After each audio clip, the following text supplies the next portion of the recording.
So I posted that video about the sports system being designed to highlight male advantages, and I got this comment that I want to share with you and talk about because it could not have proved my points any better.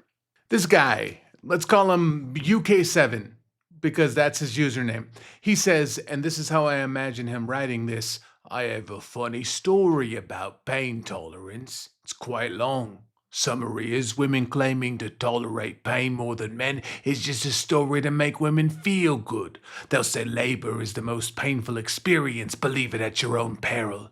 If men carry pregnancies, there'd probably not be maternity leave anymore. Now, there's a lot to unpack here. But first, UK7, you said you have a funny story and it's quite long, and then you didn't tell the story. That's not how stories work. It's like me saying I have this amazing evidence that proves my point, but I'm not going to share it. Just trust me, I swear to you though. I have the evidence. But that's my little treat for me. You just got to take my word for it. Also, I totally have a girlfriend. She just goes to another school. But let's talk about what you actually said, because this is genuinely fascinating from a psychological standpoint. You're essentially saying that decades of medical research, scientific studies, documented evidence about pain differences between men and women is all just, what? A conspiracy to make women feel good about themselves? I hate to break this to you with actual data instead of your promised but never delivered funny story, but the research on pain is pretty complex and fascinating. Studies show that while men might have higher pain thresholds initially, women have hormonal systems that can provide superior pain endurance and tolerance duration. And this is particularly relevant to your childbirth dismissal because during labor, these hormonal pain relief systems are working at maximum capacity. So when women talk about enduring hours of labor pain, that's not just them claiming to handle pain, that's their bodies literally producing natural painkillers stronger than morphine. These aren't opinions. They are medical researchers trying to understand how pain works so they can treat it better, or as most people call it, science. So let's think about this logically. You're telling me that women throughout all of human history, across every culture, have been lying about labor pain? You know, the process where you push something the size of a watermelon through an opening the size of a golf ball, where your pelvis literally separates and contractions can last for hours, that major medical trauma that can literally tear your body in ways requiring surgical repair. But yeah, that's all just an elaborate performance to get a few weeks off of work, right? And then you end with this gem. If men carry pregnancies, there'd probably not be maternity leave anymore. Which is, what are you even saying here? That men are tougher? That they wouldn't need time to recover from literally growing and ejecting a human being from their body? You know what I think would actually happen if men could get pregnant? We'd have the most comprehensive parental leave policy in human history.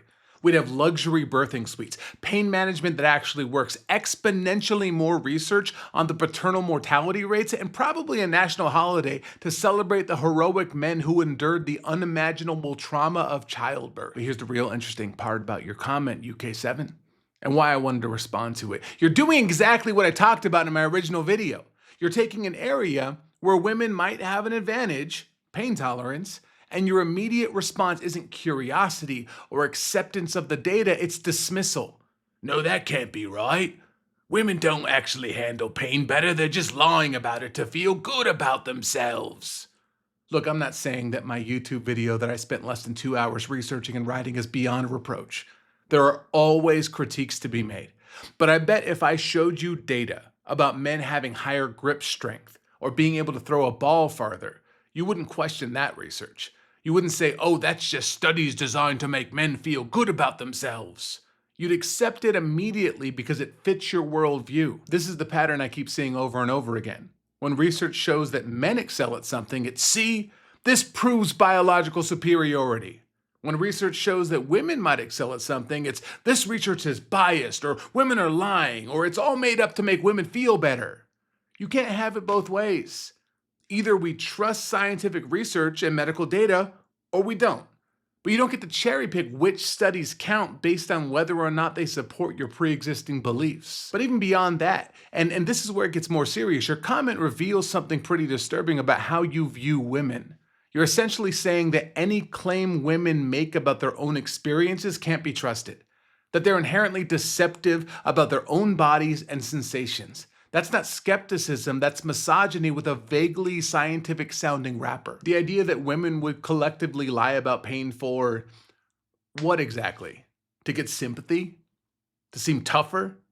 Doesn't even make sense as a conspiracy theory, and yet you're more willing to believe in this elaborate deception than you are to accept that maybe, just maybe, women's bodies might be adapted to handle certain types of pain better than men. And here's the best part. Even if you did believe that women did have higher pain tolerance, you know what that would mean in your worldview?